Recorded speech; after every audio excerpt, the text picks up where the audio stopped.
सभी दोस्तों का स्वागत है एक बार फिर से मृगांक गुरुकुल पर। लाखों छात्र कॉम्पिटिटिव एग्जाम की तैयारी करते हैं हिंदुस्तान में और वहां उनका सामना होता है लैंग्वेज से। कौन सी लैंग्वेज? English language. और बहुत सारे स्टूडेंट्स को कैसे इसको पढ़ना है, कहाँ से पढ़ना है, कितना पढ़ना है, बहुत सारे सवाल उनके मन में रहते हैं। हिंदी मीडियम स्टूडेंट हो चाहे इंग्लिश मीडियम स्टूडेंट हो, सब प्रॉब्लम फेस करते हैं। इंग्लिश मीडियम स्टूडेंट्स के साथ एडवांटेज बस इतना है कि वो लैंग्वेज के साथ थोड़ा फेमिलियर हैं हिंदी मीडियम की तुलना में, लेकिन ऐसा नहीं है कि उनकी मास्टरी है लैंग्वेज के ऊपर। तो प्रॉब्लम दोनों के लिए बराबर है। सबसे पहले तो मैं हिंदी मीडियम के छात्रों को यह कहना चाहूंगा कि आपको कभी भी अपने आप को अंग्रेजी के छात्रों से कमतर नहीं समझना है, क्योंकि वो केवल फेमिलियर है थोड़ा आपसे ज्यादा, लेकिन प्रॉब्लम उनके लिए भी आती है जब वो एग्जाम में बैठते हैं। तो आज का जो ये वीडियो है इसके अंदर हम लोग क्या, क्यों, कैसे, हर सवाल का जवाब देने की कोशिश करेंगे। तो शुरू करते हैं। सबसे पहले, कोई भी कॉम्पिटिटिव एग्जाम हो या कुछ भी सब्जेक्ट हो, सिलेबस बहुत इंपॉर्टेंट होता है। क्योंकि अगर आपको सिलेबस की नॉलेज नहीं है तो आपकी मेहनत जो है कई बार आपको वो रिजल्ट नहीं दे पाती जिस रिजल्ट की आप एक्सपेक्टेशन करते हैं। तो इंग्लिश की अगर अपन बात करें तो कॉम्पिटिटिव एग्जाम का एक कॉमन सा सिलेबस है, 19-20 होता है कुछ एक एग्जाम्स के अंदर, लेकिन 90% यही सिलेबस रहता है। तो सिलेबस को समझते हैं।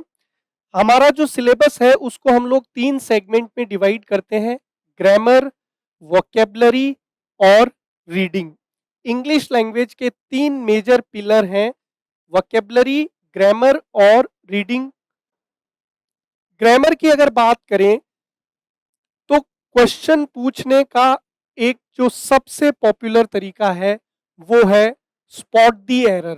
मतलब आपको एक सेंटेंस दिया हुआ रहेगा, सेंटेंस को कुछ पार्ट्स में डिवाइड किया होगा और आपको वो पार्ट आइडेंटिफाई करना है जिसमें ग्रामेटिकली कोई मिस्टेक है।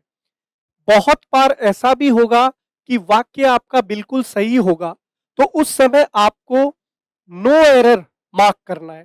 बहुत सारे विद्यार्थी इस माइंडसेट से बैठते हैं कि सेंटेंस में एरर निकालेंगे ही। ऐसा नहीं है, सेंटेंस सही भी हो सकता है, उस समय आपका आंसर होगा नो एरर। तो सबसे पॉपुलर जो कैटेगरी है क्वेश्चन पूछने की वो है स्पॉट दी एरर। सेकंड है आपका सेंटेंस इंप्रूवमेंट। सेंटेंस इंप्रूवमेंट क्या होता है दोस्तों? यहां आपको एक सेंटेंस मिलेगा, सेंटेंस के अंदर कुछ पार्ट को अंडरलाइन कर दिया जाएगा। हमें उस पार्ट को चेक करना है कि क्या वो पार्ट ग्रामेटिकली सही है, एप्रोप्रिएट है, अकॉर्डिंग टू ग्रामर स्टैंडर्ड्स है या नहीं। अगर है तो नो इंप्रूवमेंट आपका आंसर होगा। अदरवाइज ए, बी या सी में से आप वो पार्ट मार्क करेंगे जो अंडरलाइन पार्ट को इंप्रूव करे, यानी ग्रामेटिकली ठीक करे। तीसरा जो पॉपुलर सेगमेंट है वो है फिल इन द ब्लैंक्स। ये बहुत सिंपल है। सेंटेंस के अंदर एक जगह आपको खाली स्थान मिलेगा, A B C D 4 option मिलेंगे, उसमें कौन सा वर्ड सिचुएशन के अकॉर्डिंग एप्रोप्रिएट है वो आपको वहां पर फिल करना है। तो ये 3 कैटेगरी है क्वेश्चन पूछने की ग्रामर से: spot the error, sentence improvement और फिलर्स। नेक्स्ट वोकैबुलरी की तरफ अगर बढ़ें तो सबसे पॉपुलर कैटेगरी है सिनोनिम्स एंड एंटोनिम्स। सिनोनिम्स का मतलब होता है सेम मीनिंग वर्ड, अर्थात पर्यायवाची। आपको एक वर्ड दिया रहेगा, 4 ऑप्शन होंगे, ए, बी, सी और डी। आपको वो ऑप्शन आइडेंटिफाई करना है जो गिवन वर्ड का सबसे नजदीकी मीनिंग आपको बताए। एंटोनिम इसका अपोजिट है, अर्थात विलोम शब्द। आपको जो वर्ड दिया हुआ है ए बी सी डी में से आपको वो ऑप्शन आइडेंटिफाई करना है जो उसका अपोजिट मीनिंग बता रहा हो। वोकैब की अगली कैटेगरी है वन वर्ड सब्सटीट्यूशन। क्या होता है वन वर्ड सब्सटीट्यूशन? दोस्तों, वन वर्ड सब्सटीट्यूशन के अंदर आपको एक सेंटेंस दिया रहेगा, उस सेंटेंस को एक शब्द में हम लोग क्या बोल सकते हैं, उसको कहा जाता है वन वर्ड सब्सटीट्यूशन। उसके बाद में अगला है अपने पास ईडियम्स एंड फ्रेजेस, जिसको हम लोग बोलते हैं लोकोक्ति एवं मुहावरे।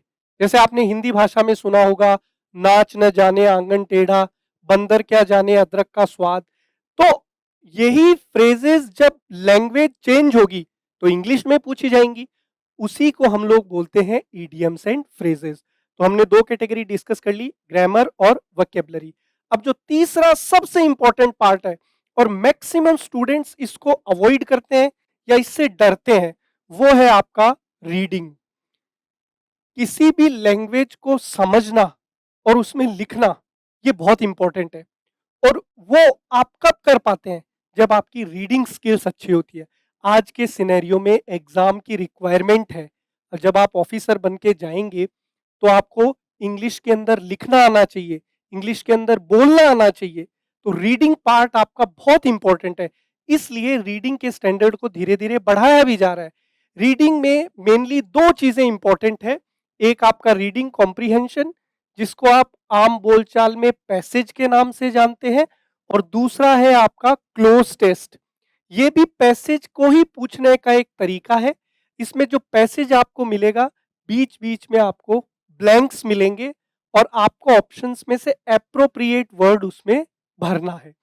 और लास्ट इसमें एक और कैटेगरी है, वो है पैराजंबल्स। पैराजंबल्स क्या होते हैं? आपको 4 से 5 स्टेटमेंट दिए रहेंगे, लेकिन उनका ऑर्डर फिक्स नहीं है। हमें वो ऑर्डर आइडेंटिफाई करना है जिससे हमारा ऑर्डर कैसा हो जाए, मीनिंगफुल हो जाए। सेंटेंस जो सारे हैं वो एक ऑर्डर में जुड़कर प्रॉपर मीनिंग कन्वे करें, उसको हम लोग पैराजंबल के नाम से जानते हैं। पॉपुलरली बहुत सारे स्टूडेंट्स इसको PQRS के नाम से भी जानते हैं। तो सिलेबस आपको क्लियर हुआ। जब भी आप इंग्लिश की तैयारी करने बैठें तो 3 सेगमेंट की आपको प्रिपरेशन करनी है, ग्रामर, वोकैबुलरी और रीडिंग। चलिए आगे बढ़ते हैं। नेक्स्ट, अब कोई भी लैंग्वेज हो, हिंदी हो, संस्कृत हो, उर्दू हो, इसकी एक ग्रामर होती है, व्याकरण होती है, और उस ग्रामर के आधार पर वो भाषा चलती है। तो जब आपको इंग्लिश पढ़नी है तो सबसे पहले आपको अपना बेस, यानी कि अपना आधार मजबूत करना पड़ेगा, क्योंकि नींव मजबूत होगी तभी इमारत बुलंद बनेगी। तो यहां पर जब ग्रामर की बात करेंगे तो ग्रामर के अंदर कुछ की टॉपिक्स है, उनको आपको बहुत अच्छे से पढ़ना है। वो की टॉपिक्स कौन से हैं? Parts of speech. अंग्रेजी में हमारे पास 8 पार्ट्स ऑफ स्पीच होते हैं, noun, pronoun, adjective, verb, adverb, preposition, conjunction और इंटरजेक्शन। तो ये 8 पार्ट्स ऑफ स्पीच आपको अच्छे से करने हैं। पार्ट्स ऑफ स्पीच एक तरीके से हम बोल सकते हैं हार्ट ऑफ द ग्रामर, व्याकरण का दिल है। और अगर आपने दिल को कब्जे में ले लिया तो आपका काम हो जाएगा। उसके बाद में आपको टेंस पढ़ने हैं अच्छे से। टेंस के साथ साथ कंडीशनल सेंटेंसेस, जिनके अंदर टेंस की एप्लीकेशन है, वो आपको मजबूती से पढ़ना है। सब्जेक्ट वर्ब एग्रीमेंट, इंग्लिश का कोई भी पेपर हो, छोटे से लेकर बड़े से बड़े लेवल का, सब्जेक्ट वर्ब एग्रीमेंट के क्वेश्चन हमेशा पूछे जाते हैं। तो सब्जेक्ट वर्ब एग्रीमेंट पे पकड़ बनाइए। आर्टिकल्स तैयार करिए, ए, एन और द। प्रेपोजिशंस को पढ़िए, एक्टिव, पैसिव, डायरेक्ट, इनडायरेक्ट। ये दोनों टॉपिक बहुत इंपॉर्टेंट है। कोई भी एग्जाम हो, यहां से हमेशा भर भर के क्वेश्चन पूछे जाते हैं। ये तीनों कनेक्टेड है, टेंस, वॉइस और नरेशन। अगर टेंस पे पकड़ अच्छी है तो आपका एक्टिव पैसिव अच्छा हो जाएगा, डायरेक्ट इनडायरेक्ट यानी नरेशन भी आपका अच्छा हो जाएगा। फिर है हमारे पास कंडीशनल सेंटेंसेस, जो कि टेंस का ही एप्लीकेशन पार्ट है। तो ये ग्रामर के वो टॉपिक हैं जो आपको नींद में भी उठा के कोई पूछे तो आपको आने चाहिए। और यहां पर मैंने एक सक्सेस फॉर्मूला आपके लिए लिया है कि ग्रामर जब आप पढ़ें तो आपको करना क्या है। आपको सबसे पहले रूल यानी कॉन्सेप्ट को तैयार करना है।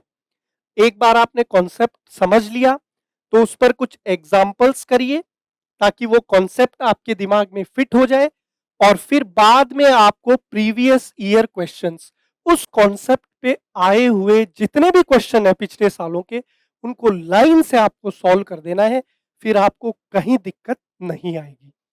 आगे बढ़ते हैं दोस्तों। नेक्स्ट है आपका वोकेबलरी। 90% स्टूडेंट्स जो हैं वोकेबलरी में दिक्कत फेस करते हैं। क्यों? क्योंकि पढ़ते नहीं। ऐसा नहीं है कि वोकेबलरी बहुत टफ है या कुछ ऐसे वर्ड्स एग्जाम में आ जाते हैं जो किसी को भी नहीं आते। नहीं, इसका केवल एक ही रीजन है, वोकेबलरी पढ़ना, याद करना थोड़ा बोरिंग है, इसलिए इसको पढ़ाया भी कम जाता है और पढ़ा भी कम जाता है। लेकिन एग्जाम पास करना है तो वोकेबलरी अर्थात शब्दावली मजबूत करनी पड़ेगी। और यहां पर एक वर्ड बहुत इंपॉर्टेंट है, डेली। बहुत सारे स्टूडेंट्स क्या करते हैं कि आज वर्ड लेके बैठे हैं, आज मैं 500 वर्ड याद कर लूंगा, 1000 वर्ड याद कर लूंगा। This is wrong approach. आपको डेली पढ़ना है, कम कम पढ़ना है, लेकिन डेली पढ़ना है। कंसिस्टेंसी आपको जीत दिलाएगी। देखिए, डेली आपको 10 से 15 वर्ड पढ़ने हैं। ये आप अपनी एक नोटबुक मेंटेन करिए, उसमें डेट डालिए कि आज 13 जनवरी, और 10 वर्ड आपने वहां पर लिखे। अब खाली लिखने से काम चलेगा क्या? नहीं।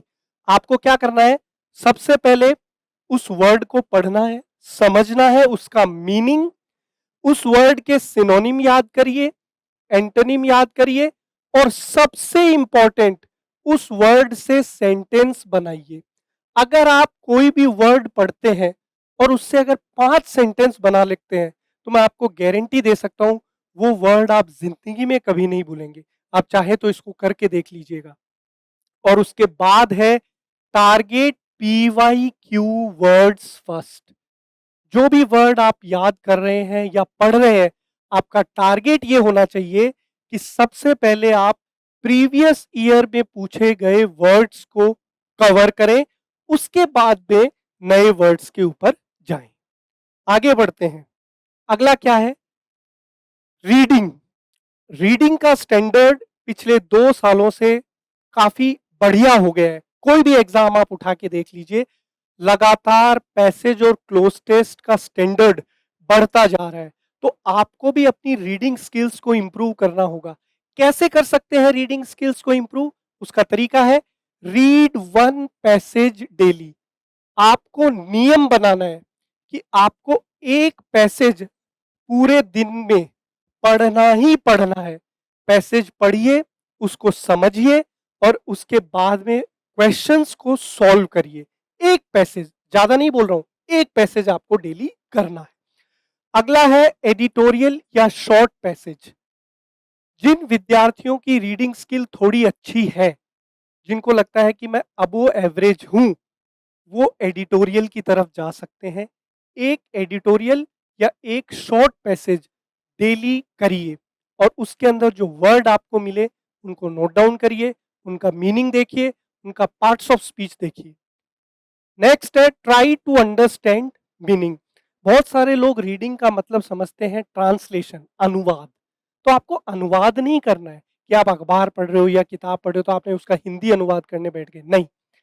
जो टिपिकल वर्ड्स हैं उनके मीनिंग देखिए डिक्शनरी में, और उसके क्रक्स को समझिए, उसके मीनिंग को समझिए। अनुवाद की तरफ मत जाइए। जब आपकी अंडरस्टैंडिंग डेवलप होना शुरू हो जाएगी तो फिर आपके क्लोज टेस्ट और पैसेज ठीक होना शुरू हो जाएंगे। लेकिन आपको इसके अंदर कंसिस्टेंसी चाहिए। डेली आपको पैसेज करना है तो करना है, एडिटोरियल करना है तो करना है। आगे बढ़ते हैं। नेक्स्ट है पी वाई क्यू। मैं बार बार इस शब्द पे क्यों जोर दे रहा हूं? देखिए दोस्तों, कोई भी एग्जाम हो, देखिए पढ़ने का उद्देश्य क्या है? एग्जाम पास करना, अच्छी जॉब लेना। तो कोई भी एग्जाम हो हिंदुस्तान में, स्टेट लेवल का हो, सेंट्रल लेवल का हो, प्रीवियस ईयर क्वेश्चंस बहुत इंपॉर्टेंट हो जाते हैं, क्योंकि जब भी पेपर बनता है तो उसमें 70 to 80% प्रीवियस ईयर क्वेश्चंस के कॉन्सेप्ट्स होते हैं। बहुत सारे लोगों को गलतफहमी होती है कि क्वेश्चन रिपीट होते हैं। क्वेश्चन बहुत कम रिपीट होते हैं, क्वेश्चन रिपीट नहीं होते, लेकिन क्वेश्चन के कॉन्सेप्ट जो है वो हमेशा रिपीट होते हैं। तो आपका पहला टारगेट ये होना चाहिए कि जब भी आप प्रिपरेशन कर रहे हैं, पीवाईक्यू पर अपनी मास्टरी करें। क्या तरीका है? Solve PYQ of last 10 to 15 years. बहुत सारे लोगों का ये सवाल रहता है कि पीवाईक्यू कितने करने हैं। कम से कम आप 10 साल, या अगर आपके पास समय है तो 15 साल के प्रीवियस ईयर क्वेश्चंस आप करिए।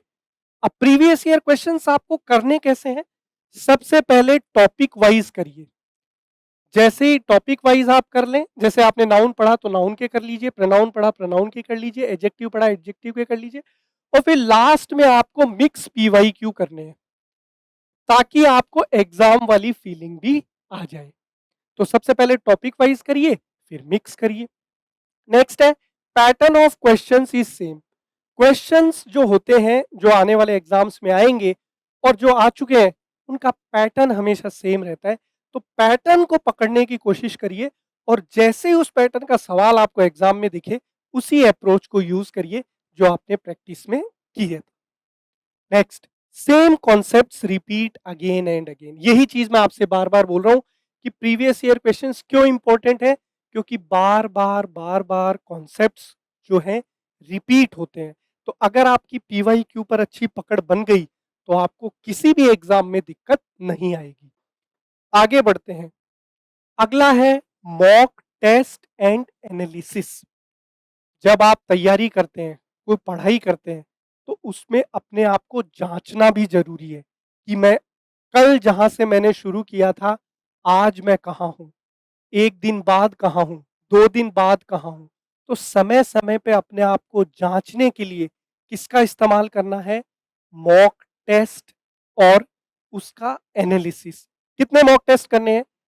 2 मॉक्स पर वीक, ज्यादा नहीं। एक वीक के अंदर आपको कम से कम कितने मॉक टेस्ट देने हैं? 2 मॉक टेस्ट आपको देने हैं। जैसे ही वो मॉक टेस्ट आप दें, तो यहां काम पूरा नहीं हुआ है, आपको उस पेपर को एनालाइज करना है। देना ही इनफ नहीं है, सिंसियर एनालिसिस इज मैंडेटरी। आपको उस टेस्ट पेपर को एनालाइज करना है कि कौन से क्वेश्चंस में सही कर पाया, और जो क्वेश्चन गलत हुए तो क्यों गलत हुए, उस चैप्टर को जाकर के दोबारा देखना है, और जो गलतियां हुई है उनको अगले पेपर में रिपीट नहीं करना है, इंप्रूव करना है। देखिए, गलतियां सबसे होती है, हर व्यक्ति इंसान जो है जीवन में गलतियां करता है, लेकिन जो असफल रह जाता है वो केवल वो होता है जो अपनी गलतियों से सीखता नहीं है या उन्हें सुधारता नहीं है। तो आपने जो टेस्ट दिया उसको एनालाइज करिए, जो गलतियां हैं उनसे सीखिए, और अगले टेस्ट में उन गलतियों को रिपीट मत करिए। तो धीरे धीरे आपका स्कोर इंप्रूव होगा। आगे बढ़ते हैं। नेक्स्ट है, कौन कौन सी गलतियां नहीं करनी है। Don't cram grammar rules. बहुत सारे विद्यार्थी ये गड़बड़ करते हैं, वो रूल्स को रटना शुरू कर देते हैं, कॉन्सेप्ट्स को रटना शुरू कर देते हैं। देखिए, रटने से काम नहीं बनेगा। ये कॉम्पिटिटिव एग्जाम है, ये कोई स्कूल की परीक्षा नहीं है कि रटे रटाए क्वेश्चन आ जाएंगे। आपको कॉन्सेप्ट्स को समझना है, और एक बार अगर आपने समझ लिया तो फिर उस कॉन्सेप्ट पे कैसा भी क्वेश्चन आए, आप आसानी से उसको कर पाएंगे। तो रटने को आप प्लीज साइड करिए, समझना शुरू करिए। डोंट स्किप वोकेबलरी, ये बहुत इंपॉर्टेंट है। 99% स्टूडेंट्स के नंबर इंग्लिश में कम क्यों रहते हैं? क्योंकि वोकेबलरी प्रिपेयर नहीं करते, थोड़ा बोरिंग है। लेकिन अगर आपको इंग्लिश में अच्छे नंबर लाने हैं तो मैं आपको लिख के दे सकता हूं, वोकेबलरी आपको पढ़नी पड़ेगी, याद करनी पड़ेगी। तो वोकेबलरी को स्किप मत करिए, अदरवाइज ये इंग्लिश आपके जी का जंजाल बनेगा हर एग्जाम में। डोंट इग्नोर पीवाईक्यू, ये सबसे इंपॉर्टेंट है। प्रीवियस ईयर क्वेश्चंस को छोड़ना नहीं है, बार बार उनको रिवाइज करना है, अगेन एंड अगेन उनको प्रैक्टिस करना है। Don't avoid mock test and its analysis. Mock test देना है तो देना है, और एनालिसिस करना है तो करना है, तभी स्कोर बढ़ेगा। अब बहुत सारे स्टूडेंट्स को ये सवाल भी रहता है, कितना पढ़ें, क्या पढ़ें, कौन से सेगमेंट को कितना टाइम दें। तो देखो, ज़्यादा नहीं, 2.5 से 3 घंटे अगर आप इंग्लिश पढ़ लेते हैं डेली, तो आप इंडिया का सेंट्रल लेवल का या स्टेट लेवल का कोई भी एग्ज़ाम आसानी से पास कर सकते हैं। ग्रामर को कितना टाइम देना है? 45 मिनट्स। 45 मिनट आपको ग्रामर पढ़ना है। कोई भी आपके पास टॉपिक है, उसके कॉन्सेप्ट्स को पढ़ लीजिए, क्वेश्चन करिए। डेली लेके चलना है वोकैबुलरी को, कितना? 30 मिनट, 10 से 15 वर्ड। उनको रटने की कोशिश नहीं करनी है, उनको पढ़ना है, क्योंकि बार बार आप पढ़ेंगे, सेंटेंस में उनको यूज करेंगे, तो अपने आप याद हो जाएंगे। रीडिंग को एक पैसेज या एक एडिटोरियल, जो भी आपकी इच्छा हो, 30 मिनट उसको देना है, डेली करना है। और पीवाईक्यू की प्रैक्टिस को देना है 45 मिनट। तो ये आपको टाइम देना है। 45 मिनट ग्रामर के कॉन्सेप्ट्स पढ़िए, 30 मिनट वोकैबुलरी पढ़िए, 30 मिनट पैसेज को दीजिए, और फिर पीवाईक्यू की प्रैक्टिस करिए। रीडिंग के अंदर आपका पैराजंबल भी इन्वॉल्व है, एक पैराजंबल या 2 पैराजंबल डेली सॉल्व करिए। अगर आप इस प्लान को यूज करते हैं, जो भी पॉइंट्स हमने इस वीडियो में डिस्कस किए हैं, तो मैं आपसे गारंटी से बोल सकता हूं कि आपका स्कोर 120% इंक्रीज होगा। आपका और कोई भी डाउट हो, आप कमेंट बॉक्स में बता सकते हैं।